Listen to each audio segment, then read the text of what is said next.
गया? चलो, breed noun और वर्ब दोनों है। अगर नाउन की बात करें ना तो इसका मतलब नस्ल होता है। जैसे आप डॉग्स की ब्रीड की बात करते हो ना, लेकिन देखते हो कुछ लोग डॉग्स की ब्रीडिंग कराते हैं और फिर वो जो बच्चे होते हैं पपीज को बेचते हैं। तो यानी कि ब्रीड कराते हैं, मैंने कहा यानी कि उसके नस्ल को पैदा करना है ना, पैदा करना। लेकिन पैदा करना का तो बेयर होता है, पैदा करना, बेयर बोर बॉर्न। तो यहां पर हुआ जैसे कि किसी चीज का नस्ल पैदा करना या उसको उत्पन्न करना, ठीक है। तो वो भी मैं एग्जांपल में दिखाऊंगी। और ब्रूड जो होता है वो वर्ब है, और ब्रूड का मतलब हो गया वर्ब में कि जैसे बैठ के दुखी होते रहना, उदास होते रहते रहना, कुढ़ना, है ना, वैसे ही दुखी होना, उदास होना, या जिसको हिंदी में एक और वर्ड है कुढ़ना, है ना, वो, ठीक है।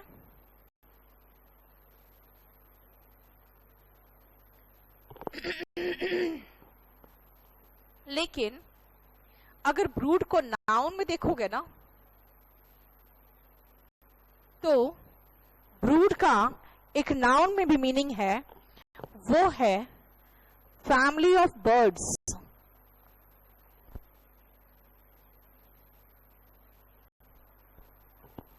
और वो फैमिली ऑफ बर्ड्स ऐसे होंगे जो वन हैचिंग में ही हो। इसका मतलब है एक साथ जो अंडे दिए गए हो ना, ठीक है ना, और उस अंडों से जो बच्चा निकलता है वो पूरा मिला के फैमिली ऑफ बर्ड्स को ब्रूड कहते हैं। अब ये नहीं जो बड़े होके उड़ गए वो भी ब्रूड में नहीं, ब्रूड में वही होंगे जो उस घोंसले में उस समय 2 बच्चे 4 बच्चे और जो माँ बाप होंगे उनको ब्रूड कहेंगे, फैमिली ऑफ बर्ड्स, ठीक है। वन हैचिंग से होता है। Sell is a verb, sale is a noun. ये हुआ बिक्री, और सेल मतलब बेचना,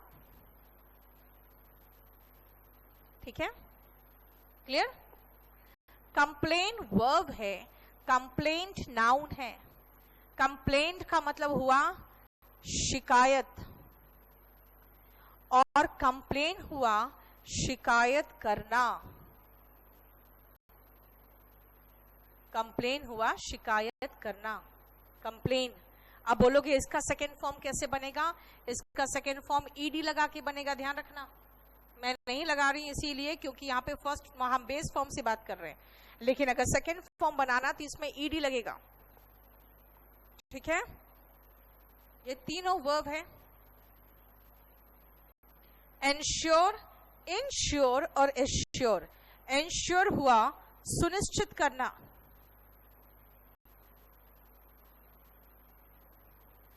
इंश्योर का मतलब इंश्योरेंस से बना है, बीमा करना,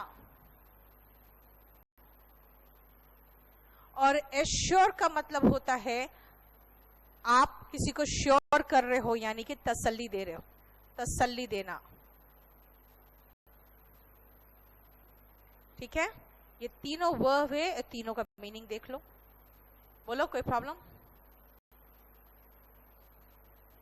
अब देखो इसमें जितने भी है सारे वर्ब को भी पहले तो मैं वर्ब लेके खत्म कर दूं, फिर नाउन में आऊंगी, एक आध का नाउन भी है। डिनाई का मतलब होता है जब आपको कोई इल्जाम लगा रहा है, आप कह रहे हो नहीं नहीं मैंने चोरी नहीं की है। इसका मतलब क्या कर रहे हो? आप उस बात का खंडन कर रहे हो, यानी मना कर रहे हो, ऐसा नहीं है, सच नहीं है, वो खंडन करना इज डिनाई, खंडन करना, ठीक है। लेकिन खंडन करना, अगर आप खंडन कर रहे हो लेकिन आप उसको सबूत के साथ खंडन कर रहे हो ना, यानी क्लेम को साथ में अपने क्लेम्स दे रहे हो, अपने आप एविडेंस दे रहे हो, तब क्या कहलाएगा? लिखो, सबसे पहले खंडन करना और रिफ्यूट करना दोनों को सिनोनिम दिखा दो। रिफ्यूट और डिनाई दोनों को सिनोनिम दिखा दो, ठीक है। उसके बाद आप लिखो रिबट। रिबट का लिखना क्लेम और प्रूव।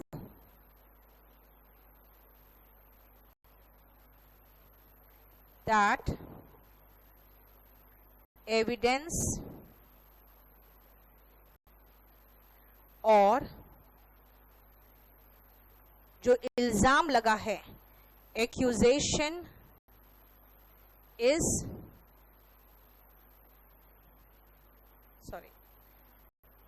फॉल्स। ठीक है,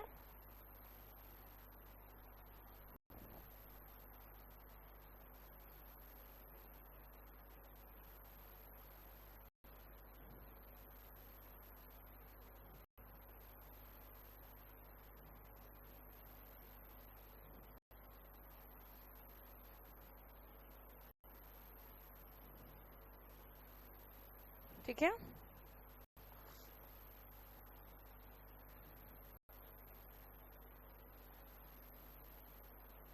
नाउ सी, ध्यान से सुनना, इसमें कोई सच्चाई से खंडन करते हो? रिफ्यूट को मैंने कह दिया कि डिनाई का सिनोनिम है, लेकिन रिबट में देखो एक जगह पे जो क्लेम कर रहे हो वहां पर भी तो डिनाई का सिनोनिम है ना? ध्यान से सुनना, क्लेम कर रहे हो कि गलत है, वो तो डिनाई ही हुआ। अगर आप साबित कर रहे हो कि जो आपने इल्जाम लगाया या जो सबूत दे रहे हो वो गलत है, तो भले थोड़ा अलग है, क्योंकि आप रिबट तो तभी कर सकते हो ना जब आप दो लोग ये लो, ये आपने जो कहा है ये मेरा सबूत है, आपने जो कहा है वो गलत है, तब वहां पे किसी का रिबटल होता है। कोर्ट में ये बहुत इंपॉर्टेंट वर्ड है। अगर मैंने कहा भाई मैंने चोरी नहीं की, तो मैंने डिनाई किया, लेकिन उसके बाद मेरे वकील ने लाकर सबूत पेश किया, तो उसने जो इल्जाम है ना उसका रिबटल किया। ठीक है, क्योंकि उन्होंने प्रूव कर दिया। क्लेम मैं कर रही हूं, लेकिन प्रूव क्या है? सबूत से होता है ना। इसे रिबट का मतलब खाली क्लेम नहीं है, बल्कि साबित करना भी है। लेकिन खाली खंडन करने की बात है तो डिनाई है, और खंडन करने की बात है तो रिफ्यूट है। इसे लिखना एक जगह तो डिनाई, रिबट और रिफ्यूट तीनों सेम है। रेंट्स हो जाएगा। यस, बिल्कुल सही है। रेंट्स लगा दोगे? हाँ सचिन, बिल्कुल सही है। चलो, समझ में आया? डिनाई, रिबट और रिफ्यूट एक जगह बिल्कुल सेम मीनिंग देता है, जो खंडन करना है। लेकिन डिनाई का एक और मीनिंग है रिफ्यूज, यानी कि मना करना। इसे देखो, डिनाई का मीनिंग एक जगह पे तो रिबट है और रिफ्यूट है, खंडन करने के सेंस में, और डिनाई का सेकंड मीनिंग लिखना मना करना। तो डिनाई और रिफ्यूज दोनों का मीनिंग हो जाएगा मना करना। समझ में आया? एक जगह डिनाई का सिनोनिम है रिबट और रिफ्यूट, जहां है खंडन करना किसी बात की सच्चाई से, और जहां पे डिनाई का मतलब है मना करना, वहां पे डिनाई और रिफ्यूज सेम मीनिंग दे रहा है। अब आते हैं डिक्लाइन। डिक्लाइन का 2-3 मीनिंग है। पहला मीनिंग लिखो अस्वीकार करना, रिफ्यूज टू एक्सेप्ट, अस्वीकार करना। डिक्लाइन का 3 मीनिंग लिखना, अस्वीकार करना। अगर डिक्लाइन इन टेम्परेचर कह रहे हो, इसका मतलब है नीचे जाना, कम होना। और जैसे डिक्लाइन ऑफ मुगल एम्पायर की बात करते हो तो पतन होना, है ना? बोलो, कोई प्रॉब्लम? अब आओ, कॉम्प्लीमेंट एंड PLE, ये दोनों नाउन भी है और ये दोनों वर्ब भी है, और सेम मीनिंग का नाउन और वर्ब है लगभग। जो PLI वाला है ना, नाउन में इसका मतलब है तारीफ, तो इसका मतलब तारीफ करना भी तो हुआ, है ना? और PLE वाला जो है ना, वो है पूरक। पूरक का मतलब होता है ना जो पूरा करता है, उसको पूरा करता है। जैसे कॉम्प्लीमेंट्री एंगल देखते हो ना, पूरा करता है उसको, कंप्लीट, है ना? तो वर्ब का मतलब वही पूरा करना, जो चीज उसको पूरा करता हो उसको पूरा करना है इस complement, PLE complement. Next 17 number में आइए। सबसे पहले PLI का एक चीज और याद रखना कि इसमें हम लोग सेम वर्ड यूज करते हैं नाउन और वर्ब में। इसका मतलब यही होता है कि अगर आप, कई बार ऐसा होगा कि उसी वर्ड को कहेगा कि नाउन में यूज करो और उसी को कहेगा वर्ब में यूज करो, तो हमें पता होना चाहिए नाउन में यूज करना है तो सब्जेक्ट ऑब्जेक्ट के प्लेस पे होगा, और वर्ब पे यूज करना है तो वर्ब के प्लेस पे होगा, है ना। 17 नंबर में आइए।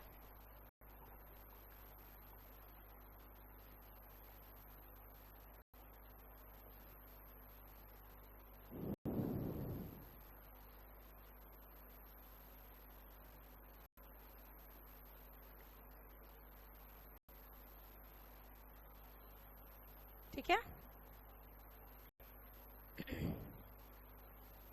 अगर ई नहीं है तो वो वर्ब है, ई लग गया तो लिफाफा या कोई भी चीज जो कवर कर रहा है ना वो बन गया।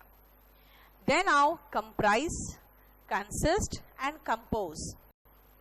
ध्यान रखना, कंसिस्ट के साथ जब ऑफ लगता है ना तो कंप्राइज बनता है, इसलिए कंप्राइज के साथ एक्टिव वॉइस में कभी भी ऑफ नहीं लगाना। क्यों, नीचे लिख लो कहीं पर अलग से हटा के। Consist of is equal to comprise, consist of is equal to comprise. इसीलिए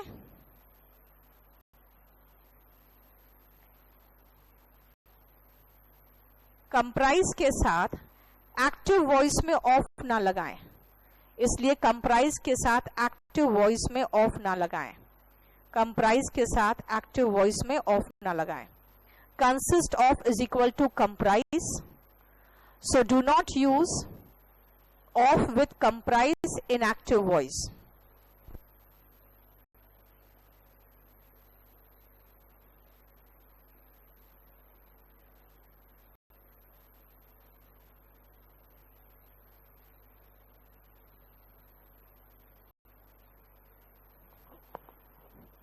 ठीक है, चलो हो गया हमारा envelop and envelope, comprise consist हो गया। कंपोज, कंपोज इज बनाना, इसलिए कंसिस्ट हुआ कि अंदर होना, कंसिस्ट किसी चीज के अंदर होना, उसके अंदर कोई चीज है तो, कंप्राइज से बना होना,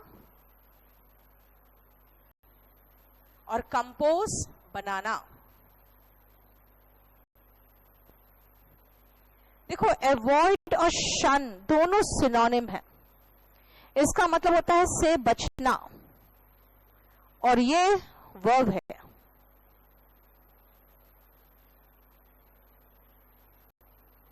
ठीक है, और स्पर्न का मतलब लिखो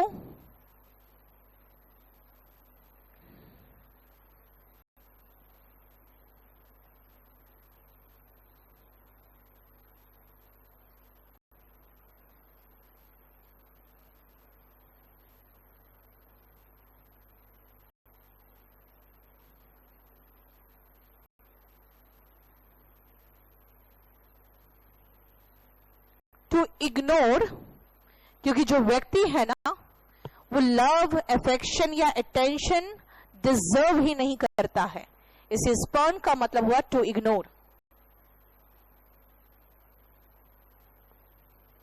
ठीक है, नेक्स्ट आओ कैनवस एंड कैनवस। ये जो है ये नाउन है, नाउन में इसका मतलब होता है मोटा कपड़ा, जिसका टेंट बनता है, जिसके जूते बनते हैं।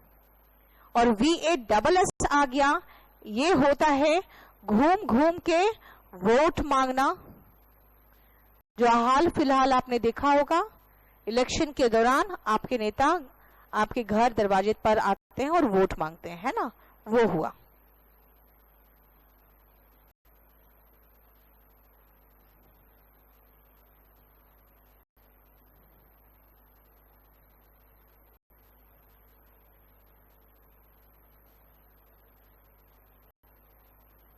चलो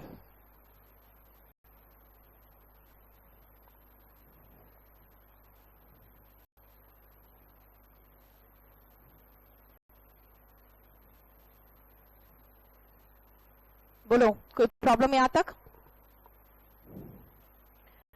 अब इससे रिलेटेड पहले सेंटेंसेस कर ले। हम लोगों ने आपको लास्ट वर्ड हमने जो किया है वो है कैनवस का, वो ध्यान रखना जरा।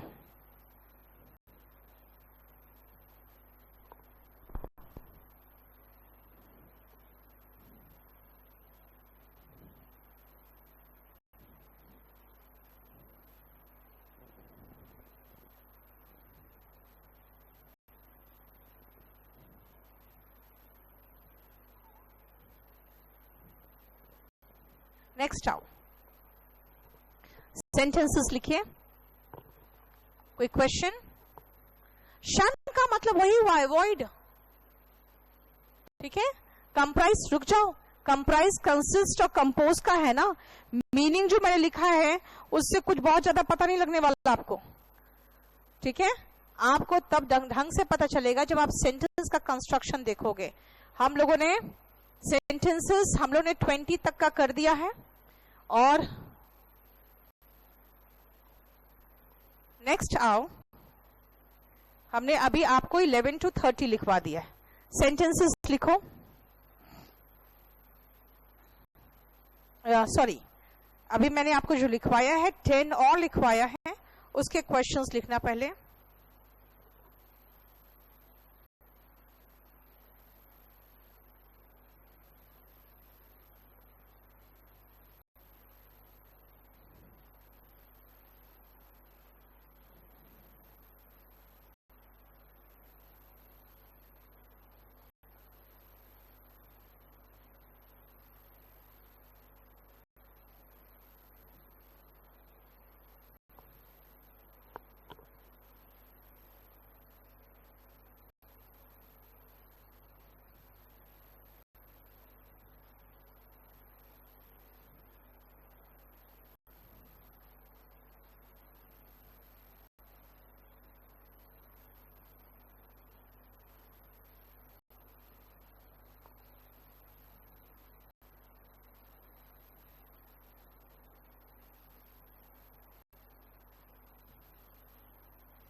पहले इतना करिए, फिर बताते हैं और आगे करेंगे फिर।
हो गया? चलिए, the dog is of good breed. यहां पे नस्ल हुआ, एक कहावत है, इसको तो याद करना पड़ेगा आपको। Familiarity breeds contempt. इसका मतलब होता है जब जान पहचान बढ़ जाती है ना, तो कंटेम्प्ट यानी कि आप उसको थोड़ा अवमानना करने लगते हो, क्योंकि पता चल जाता है कि ये उतना रिगार्डेड नहीं हो सकता जितना हम इसके बारे में ग्रेट बातें सोचते थे। क्योंकि जब आप बहुत जान पहचान हो जाती है तो उसकी खामियों को भी हम जान जाते हैं। उसके बाद क्या होता है? कंटेम्प्ट। इसका मतलब है अवमानना। आपकी फीलिंग वो होती है जो असम्मान वाली, वो धीरे धीरे पैदा होने लगती है ना? वो है। आप कह रहे हैं कि जो आपका अनहैप्पी पास्ट है ना, उसको लेके हमेशा कुड़ते मत रहो, मातम मनाते मत रहो। Don't brood. देख लो, ब्रीड और ब्रूड का कोई प्रॉब्लम है तो बताओ। ही डैश वुलन क्लोथ्स। हमें वर्ब चाहिए। ही सेल्स। और बोल रहे हैं द वुलन क्लोथ्स का सेल इंक्रीज कर जाता है ना विंटर में। हमें नाउन चाहिए वर्ब, ये आर्टिकल के बाद। मैंने एक कंप्लेंट लॉन्च किया है, ए के बाद नाउन चाहिए, तो कंप्लेंट लगाओगे ना।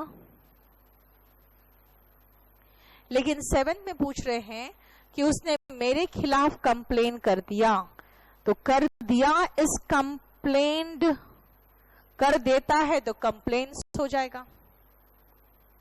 मैं कॉर्पोरेशन का आपको एश्योरेंस देती हूं, यानी कि आपको पूरा सहयोग दूंगी, इस बात की तसल्ली देती हूं, तो मैं एश्योर करूंगी। और आपकी कार, जायदाद, आपकी प्रॉपर्टी, आपकी लाइफ को आप क्या करते हो? इंश्योर करवाते हो। मैं पास्ट टेंस लगा दे रही हूं, इंश्योर्ड। लेकिन आप जब सोने जाते हो तो ये क्या करते हो? आप ये सुनिश्चित करते हो कि डोर्स बंद है कि नहीं। ही एंश्योर्ड या एंश्योर्स लगाओगे, लेकिन वर्ब है, पास्ट टेंस है, पास्ट टेंस के कारण हमें सिर्फ डी लगाएंगे, हम पास्ट टेंस ही लगाएंगे। He ensured that the doors were closed. Help of evidence करते हो तो रिबट ही करोगे ना, रिबटेड, पास्ट टेंस लगा दिया। और उसने इस बात का खंडन किया कि उसने चोरी की है मेरी घड़ी को। ही डिनाइड, तो ही रिफ्यूटेड भी तो चलेगा, ही रिवर्टेड भी चलेगा। He dash to help me, उसने रिफ्यूज कर दिया कि वो मेरी सहायता नहीं करेगा, है ना। डिक्लाइन भी चलता, जैसे कहते हैं ना कि आपको जो डेटा है, हमारा डेटा है, इंटरनल डेटा, आपको एक्सेस नहीं कर सकते, वो हम आपको डिक्लाइन करते हैं ऑफर। हम आपके जो सजेशंस है कि मैम हमें ये भी एक्सेस करने का हमें आप अनुमति दे, तो हम क्या करते हैं, we will decline your offer, है ना, we will decline your suggestion, वही तो है। मुगल एम्पायर का पतन, द डिक्लाइन ऑफ, ठीक है, और उसने मेरे ऑफर को क्या कर दिया, डिक्लाइन कर दिया। देखो पतन होना, ठीक है। अभी देख क्या रहे हो, ये क्या देख रहे हो, डिक्लाइन इन टेम्परेचर नहीं हो रहा है ना, राइज इन टेम्परेचर हो रहा है। और अब जब बारिश होने शुरू हो जाएगी उसके बाद अक्टूबर के बाद क्या देखोगे, डिक्लाइन इन टेम्परेचर देखोगे, है ना। डिक्लाइन का मतलब हुआ नीचे जाना, तो पतन का मतलब भी तो नीचे जाना हुआ, तो लगभग तो बात बराबर ही हो गया। हाँ, एक जगह डिक्लाइन का मतलब हो रहा है क्या, अस्वीकार करना। बताओ, क्वेश्चन पूछो। एश्योर, इंश्योर, एक बार बोलिए एश्योर। देखो मैं आपको पूरा कॉपरेशन दूंगी, इस बात का मैं पूरी तरह से तसल्ली देती हूँ, एश्योर कर रही हूँ। देखो एश्योर किसी को करते हो और एंश्योर किसी को करते नहीं हो, अब खुद भी सुनिश्चित करते हो ना।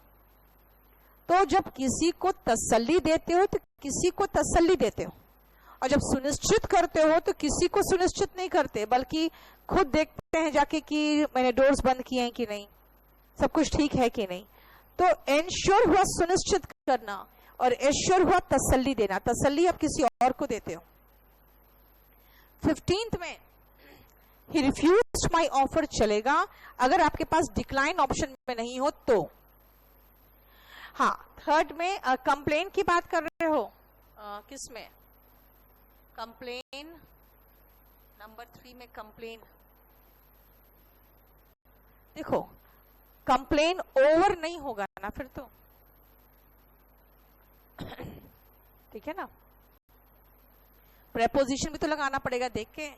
16 में रिफ्यूज हो सकता है, किस में, 16 में मतलब 15 में रिफ्यूज माई ऑफर चलेगा, मैंने कहा अभी बताया 15 में रिफ्यूज हो सकता है। 19th कंफ्यूजिंग बता दे, 19th वाला, एक सेकंड रुको बता रही मैं।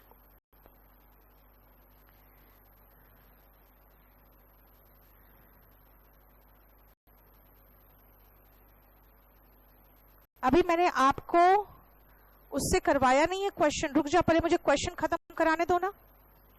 मैंने क्वेश्चन कैसे कराऊं, मैं अभी जगह ही नहीं था बोर्ड में, अब मैं आगे कराऊंगी, पहले खत्म करने दो उसके बाद पूछना क्वेश्चन।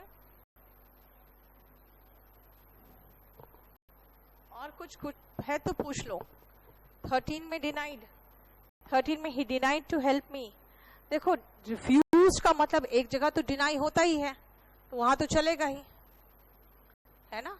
जहां पे टेंस करवाएंगे भाई, वर्ब खत्म होगा उसके बाद टेंस करवाएंगे ना। अभी वर्ब चैप्टर तो पूरा खत्म करने दो, उसके बाद टेंस कराऊंगी, ठीक है।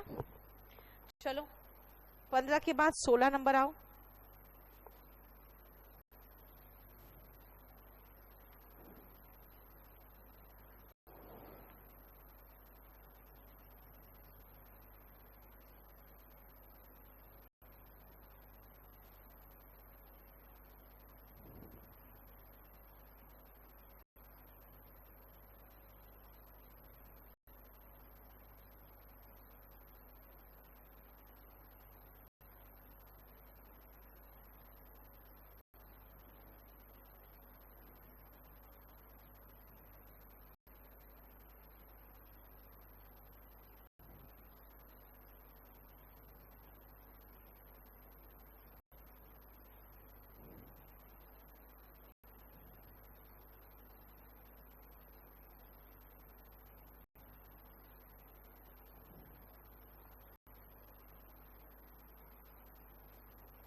देखो वर्ब इतना डिटेल में कोई नहीं पढ़ाता, इसलिए समझो ये सारे वर्ब्स आपको वोकैबुलरी में भी हेल्प करेगा, इसीलिए अच्छे से समझो और यूसेज समझने के लिए ही तो मैं सेंटेंसेस दे रही हूं।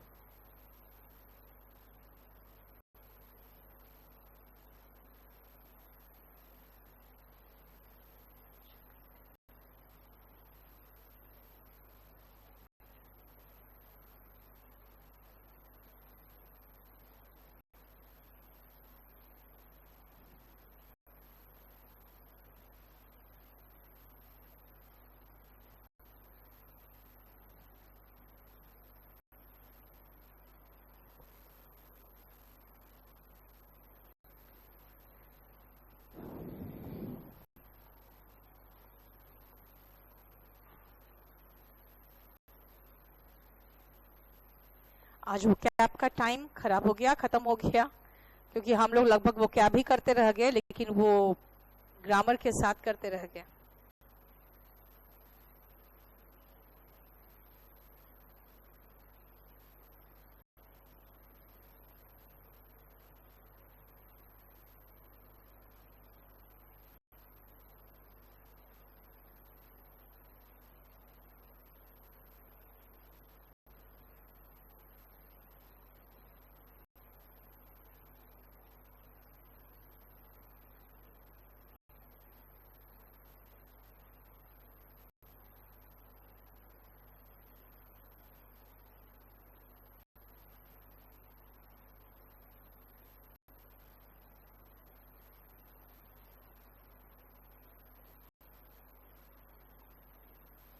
चलो, क्या पूछ रहे हो? Okay, Mohit Pal, thank you so much. GS के लिए बेटा सबके लिए हम लोग कोर्स लेके आ रहे हैं, सेपरेट भी लेके आ रहे हैं और फुल कोर्स भी लेके आ रहे हैं, ठीक है? आइए 16 में आओ। ही डैश ऑन माई सक्सेस, मेरी सफलता पे उसने क्या किया? कॉम्प्लीमेंट किया, मतलब तारीफ किया, है ना? तो ही कॉम्प्लीमेंटेड, PLI वाला जो था वो मैंने कहा था, और कॉम्प्लीमेंटेड सेकेंड फॉर्म लगा दे रही हूं अपनी मर्जी से कि चलो उसने तारीफ की, है ना? जबकि बोलना चाहते हैं कि कॉम्प्लीमेंट्स भी तो हो सकता था, छोड़ो, हम सिर्फ वर्ब पर है कि सक्सेस होने पर आपको कोई तारीफ करेगा, PLI वाला, और कोई हस्बैंड वाइफ है, दोनों को हम कहेंगे दोनों एक दूसरे का पूरक है। पूरक मतलब समझते हो? जो पूरा करता है। कई बार ऐसा होता है ना, आप चाहते हो आपकी वाइफ या आपका हस्बैंड आपके जैसा हो, अगर के जैसा होगा तो फिर फायदा क्या है? दोनों को मिलके कंप्लीट, कहते हैं ना, एक दूसरे को कंप्लीट करना चाहिए। यानी कि अगर किसी एक में कला से रिलेटेड कुछ अच्छा है तो दूसरा का फाइनेंस अच्छा होना चाहिए, है ना? एक का अगर बोलने में जिसको कहते हैं जब अपने कम्युनिकेशन में अच्छा है, दूसरा का फाइनेंस अच्छा होगा तो रिलेशन भी ठीक रहेगा और उनकी माली हालत भी ठीक रहेगी, है ना? तो इसलिए कहते हैं क्या कि अगर एक नरम हो तो दूसरा थोड़ा सा स्ट्रिक्ट होना चाहिए, तो बच्चे भी कंट्रोल में होते हैं कि माँ बाप दोनों मिलके बच्चे को अच्छा परवरिश भी और अच्छी संस्कृति भी दे सकते हैं। मीन्स दोनों एक दूसरे का पूरक होना चाहिए, यानी एक दूसरे को पूरा करने वाला, यानी कॉम्प्लीट, PLE। और मैं अगर कह दूं कॉम्प्लीमेंट्स तो होगा कि दोनों पूरा करता है एक दूसरे को, और अगर मैं कहूं दोनों एक दूसरे का पूरक था तो कॉम्प्लीमेंटेड हो जाएगा। लेकिन खाली आपको ध्यान देना है इस पे बस। अब देखो इतना आसान वगैरह नहीं आता, क्वेश्चन ये आया था। अब आपको कोई कहेगा अच्छा राजमा चावल एक दूसरे का कॉम्प्लीमेंट है, बिना चावल के राजमा अच्छा नहीं लगेगा। तो देखो ये सब हम हिंदुस्तान के लोग समझ लेंगे, लेकिन आपको क्वेश्चन कैसा देगा? देखो ऐसा स्मोक्ड सामन डिश दिया है आपको, एक तरह की मछली होती है जिसके बारे में हम लोग जनरली हम लोग खाते भी नहीं है ना। इंडिया में कहाँ खाते हैं ज्यादा हम लोग, इसके लिए बहुत फेमस डिश भी नहीं है। कहा है कि अ कप ऑफ कॉफी बहुत एक्सेलेंट डैश है, जो फिश है ना, जैसे स्मोक्ड फिश, उसके साथ कप ऑफ कॉफी एक्सेलेंट क्या हो सकता है? उसको पूरा करता है। जैसे आपके डिश में क्या है, राजमा को पूरा करने के लिए क्या होना चाहिए? चावल, है ना? तो यहां पर भी क्या होना चाहिए? स्मोक्ड सालमन के साथ कप ऑफ कॉफी होना चाहिए। यानी कि अगेन पूरक की बात कर रहे हैं, जो उसको पूरा करता है, यानी उसके मजा को पूरा कर देगा, तो PLE वाला चाहिए मुझे। ठीक है। अब जो स्मोक है, स्मोक ने हाउस को ढक दिया तो हम एनवलप लगाते हैं, है ना, लेकिन ढक दिया की बात कर रहे हैं तो मुझे सेकेंड फॉर्म चाहिए, तो मैं इसमें ED लगाऊंगी, एनवलप्ड। E लगाया क्यों? क्योंकि D लगाया इसीलिए, वरना अकेला P तक था। और लेटर को क्या में रखते हो? तो ENVELOP, E, ये हुआ। ठीक है। The smoke enveloped the house and put the letter in an envelope. ठीक है। अब आओ, atmosphere dash of many gases, ये जो ऑफ है ना, वही मेरा ऑप्शन कंप्राइज को खत्म कर दिया। ये ऑप्शन मेरा कंप्राइजेस इसीलिए खत्म हो गया क्योंकि हमें पता है एक्टिव वॉइस में कंप्राइज के साथ ऑफ नहीं आना चाहिए, है ना। अब क्या करूं मैं, इस ऑफ की वजह से मेरा ये ऑप्शन तो खत्म हो गया, तो होगा कंसिस्ट्स ऑफ। यानी कि एटमॉस्फेयर में मेनी गैसेस होते हैं, यानी मैंने कहा था comprise is equal to consist of, दोनों का मतलब होता है से बना होना, है ना, के अंदर होना। ठीक है, कंसिस्ट ऑफ। अब अगर मैं कहूं इस बॉक्स में 10 जार है, तो 10 जार इसके अंदर है ना, दिस बॉक्स कंटेन्स 10 जार्स, इसके अंदर है। ठीक है। देखो ये लिफाफा है बेटा, ई लगा दिए तो लिफाफा हो गया, और ई हटा दिए तो ढकना हो गया। लिफाफा या जो भी चीज चारों तरफ से घेरता है ना, वो जो चारों तरफ से घेरा हुए, अगर मैं कहूं जैसे अर्थ है, उसके चारों तरफ क्या है, तो एनवेलप ऑफ गैसेस है, वही चीज है ना, एक लिफाफे की तरह है ना, नाउन के रूप में होना चाहिए। इस बॉक्स के अंदर 10 जार है, यानी कंसिस्ट और कंप्राइज के मतलब होता है से बना होना, कंसिस्ट का मतलब होता है कि उसके अंदर है, लेकिन कंटेन का मतलब क्या होता है, उसके अंदर कंटेन करना। Consist, comprise and contain, contain अच्छा वर्ड है। ठीक है। We must dash bad company, shun, है ना, शन अ बैड कंपनी या अवॉइड अ बैड कंपनी, बुरा कंपनी, बुरे लोगों से बचना चाहिए। लेकिन देखो स्टॉकर का मतलब क्या होता है, स्टॉकर का मतलब होता है जो पीछा करता है, पीछा करने वाले का इस लड़की ने क्या किया, अवॉइड किया, नजरअंदाज किया। मैंने क्या कहा था, स्पर्न का मतलब होता है नजरअंदाज करना, क्योंकि आप उसको नहीं लाइक समझ रहे हो, ऐसा है ना। तो शी स्पर्न्ड, आपको बताया था।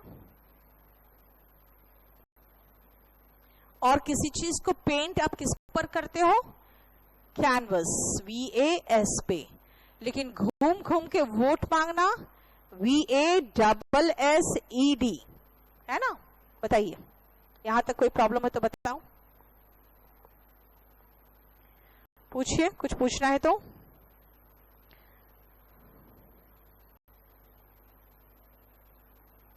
कुछ पूछना है तो फटाफट पूछो।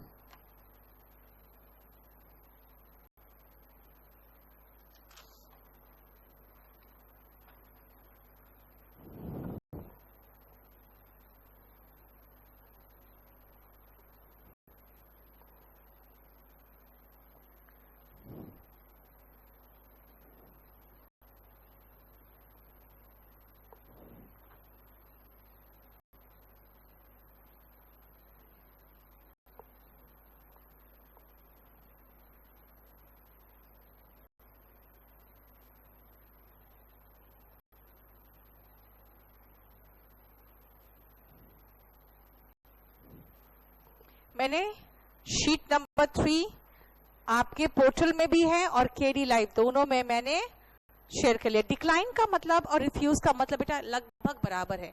रिफ्यूज का मतलब मना करना, अगर कहोगे मैं नहीं करूंगा तो क्या कहोगे, he refuse to do it. लेकिन अगर आप डिक्लाइन कर रहे हो ना, तो कोई ऑफर को अस्वीकार कर रहे हो तो डिक्लाइन कर रहे हो, ठीक है। मैंने 3rd नंबर आपका शेयर कर लिया है, और क्योंकि टाइम बिल्कुल भी नहीं है, इसीलिए मैं यही सजेस्ट करूंगी कि जो आपको जो मैंने अभी 3rd नंबर शेयर किया है, इसमें मैं 2-4 करा सकती हूं। तो आ जाते हैं शुरू के 4 को एक साइड में एक साथ में देख लेती हूं। पहले तो आ जाओ रूट में, दैट इज एवी। एवी का मतलब बर्ड्स होता है, ठीक है, क्योंकि आप देखते हो, आप बायो अगर स्टूडेंट हो तो आप एव्स में पढ़े होगे बर्ड्स। कंसिस्ट और कंप्राइज समझ में नहीं आया, सुनो, छोड़ो, आज वो क्या रहने दो। फिर मैंने कहा डैश ऑफ, तो मैंने कहा कंसिस्ट ऑफ लिखना पड़ेगा, और एटमॉस्फेयर था इसलिए मैंने कंसिस्ट ऑफ लिख दिया। अगर मैं ये ऑफ नहीं लगाती ना और खाली लगा देती डैश मैनी गैसेस, तो मैं कंसिस्ट ऑफ गायब है, मैनी गैसेस यहां पर भी था। अगर मैं ऐसे करती द एटमॉस्फेयर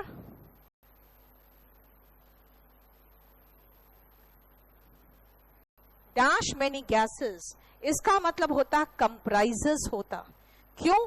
क्योंकि उसके बाद ऑफ नहीं है। कंप्राइज और कंसिस्ट दोनों का मतलब बराबर है, दोनों का मतलब बराबर है, लेकिन क्या कहा मैंने? कंसिस्ट ऑफ मिल के कंप्राइज होता है। इसीलिए कंप्राइज में हम एक्टिव वॉइस में ऑफ नहीं लगा पाते, है ना। एक्टिव वॉइस में कंप्राइज, एक्टिव मतलब समझते हो ना, करने वाला सबसे आगे बैठा हुआ है, उसके बाद वर्ब है। एक्टिव वॉइस में हम कंप्राइज के साथ ऑफ नहीं लगा पाते, तभी मैंने ब्लैंक के बाद ऑफ दे दिया था। तो मैंने कहा अब मैं कंप्राइज लिखूं कैसे, फिर मुझे कंसिस्ट ऑफ लगाना पड़ गया। और कंटेन का मतलब होता है उसके अंदर होना। So consist of and comprise synonym है, इसका मतलब होता है से बना होना, ठीक है। और पूछिए,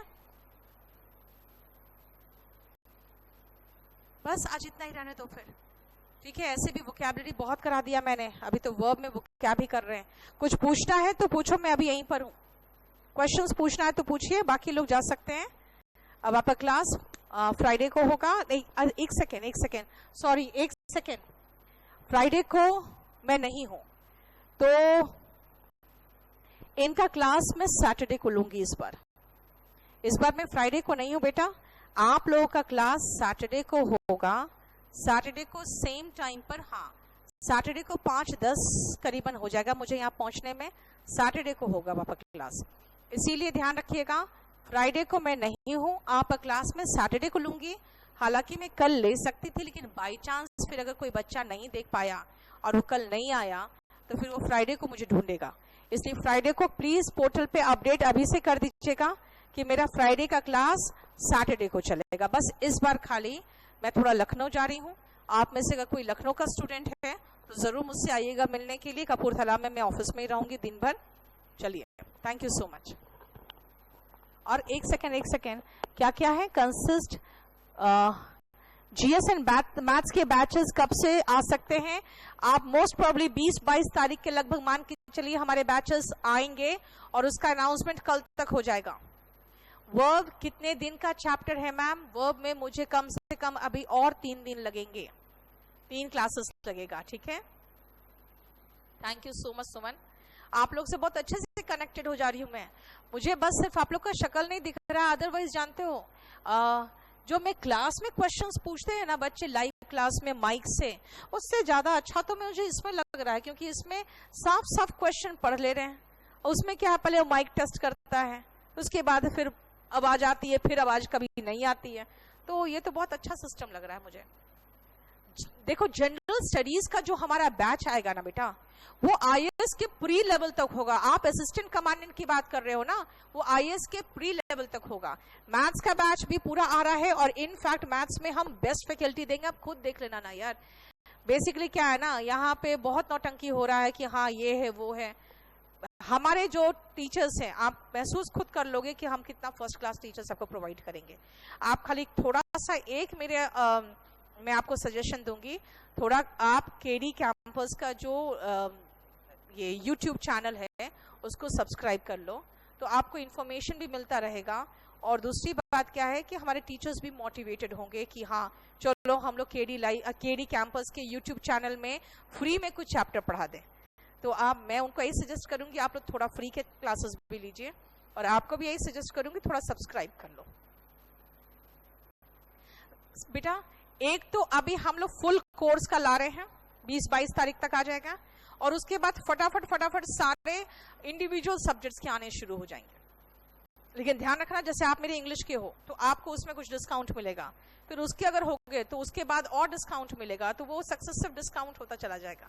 इसीलिए कोशिश करो आप घर में बैठ के अच्छी तैयारी कर लोगे। सारे टीचर्स मुखर्जी नगर के हैं क्योंकि हमारा ये जो सेटअप ही है वही मुखर्जी नगर में, ठीक है। चलिए, थैंक यू सो मच।